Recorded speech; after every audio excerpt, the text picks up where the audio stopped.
हर हर महादेव, जय जय शिव शंभु। आज हम महाशिव पुराण का विदेश्वर संहिता का अध्याय 3 पढ़ने जा रहे हैं। श्रवण, कीर्तन और मनन साधनों की श्रेष्ठता, इसके बारे में हम इस अध्याय में पढ़ेंगे। व्यास जी कहते हैं सूत जी के वचनों को सुनकर सभी महर्षि बोले, भगवान आप वेद तुल्य अद्भुत एवं पुण्यमयी शिव पुराण की कथा सुनाए। सूत जी ने कहा, हे महर्षिगण, आप कल्याणमयी भगवान शिव का स्मरण करके वेद के सार से प्रकट शिव पुराण की अमृत कथा सुनिए। शिव पुराण में भक्ति, ज्ञान और वैराग्य का गान किया गया है। जब सृष्टि का आरंभ हुआ तो 6 कुलों के महर्षि आपस में वाद विवाद करने लगे कि अमुक वस्तु उत्कृष्ट है, अमुक नहीं। जब इस विवाद ने बड़ा रूप धारण कर लिया तो सभी अपनी शंका के समाधान के लिए सृष्टि के रचना करने वाले अविनाशी ब्रह्मा जी के पास जाकर हाथ जोड़कर कहने लगे, हे प्रभु, आप संपूर्ण जगत को धारण कर उनका पोषण करने वाले हैं। प्रभु, हम जानते हैं कि संपूर्ण तत्वों से परे परास्पर पुराण पुरुष कौन है।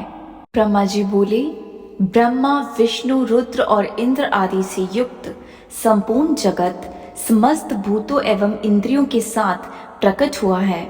वे देव महादेव ही सर्वज्ञ और संपूर्ण हैं। भक्ति से ही इनका साक्षात्कार होता है, दूसरे किसी भी उपाय से इनका दर्शन नहीं होता। भगवान शिव में अटूट भक्ति मनुष्य को संसारिक बंधन से मुक्ति दिला देती है। भक्ति से उन्हें देवता का कृपा प्रसाद प्राप्त होता है।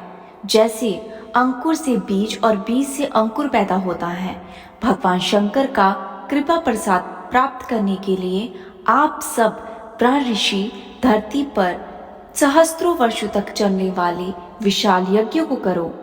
यज्ञपति भगवान शिव की कृपा से ही विद्या के सार तत्व साध्य साधन का ज्ञान प्राप्त होता है। शिव पद की प्राप्ति साध्य और उनकी सेवा ही साधन है तथा जो मनुष्य बिना किसी फल की कामना किए उनकी भक्ति में डूबे रहते हैं, वही साधक है।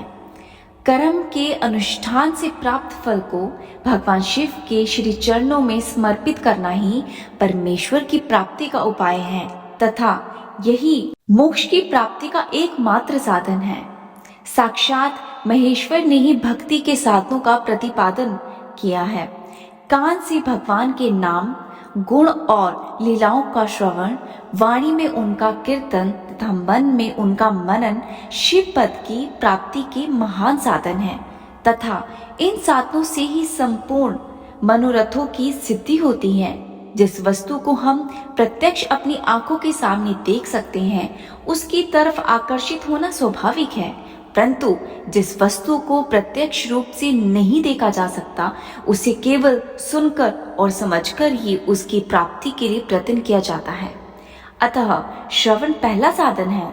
श्रवण द्वारा ही गुरु मुख से तत्व को सुनकर श्रेष्ठ बुद्धि वाला विद्वान अन्य साधन कीर्तन और मनन की शक्ति व सिद्धि प्राप्त करने का यत्न करता है।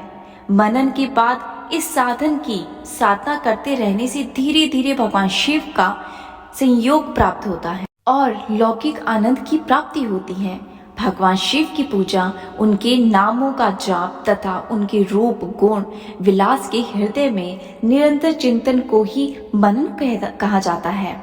महेश्वर की कृपा दृष्टि से उपलब्ध इन साधनों को ही प्रमुख साधन कहा जाता है।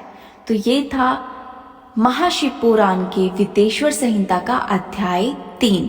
अगले अध्याय में, तब तक के लिए हर हर महादेव, जय जय शिव शंभु।